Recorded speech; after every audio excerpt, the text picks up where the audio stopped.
अयोध्या में विवादित स्थल पर पूजा की इजाजत की याचिका पर सुनवाई करते हुए सुप्रीम कोर्ट ने केंद्र और यूपी सरकार को नोटिस जारी किए हैं। यह याचिका जनता पार्टी के अध्यक्ष सुब्रमण्यम स्वामी ने दी थी। कोर्ट ने केंद्र और राज्य सरकार को नोटिस का जवाब देने के लिए 6 हफ्ते का वक्त दिया है।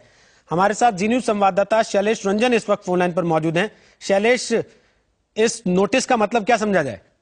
देखिए, सुब्रमण्यम स्वामी की इस याचिका में ये कहा गया है कि 1996 में सुप्रीम कोर्ट की तरफ से आदेश दिया गया था कि वहां पर लोग पूजा और अर्चना कर सकते हैं और उसमें कहीं किसी तरह की कोई मनाही नहीं होगी।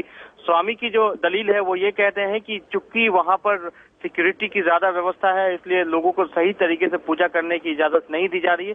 लोगों को मंदिर के आसपास जो विवादित स्थल है उसके आसपास घुसने से मना किया जा रहा है और ये सुप्रीम कोर्ट के आदेशों का उल्लंघन है। इस चीज को लेकर यूपी सरकार से और केंद्र सरकार से सुप्रीम कोर्ट ने जवाब मांगा है। 6 हफ्ते के बाद इस मामले में सुनवाई होगी। रोहित जी बिल्कुल, लेकिन ये अपने आप में एक फिर से बड़े विवाद की शुरुआत तो नहीं है?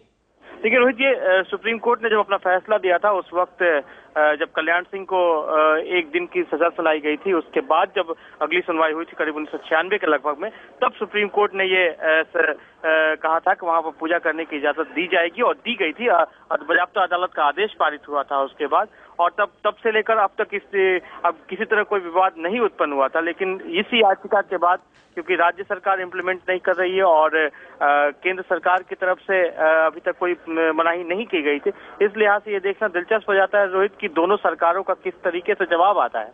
बहुत बहुत शुक्रिया फिलहाल बात करने के लिए शैलेश। तो केंद्र और यूपी सरकार से जवाब मांगा गया कि क्यों पूजा की इजाजत ना दी जाए।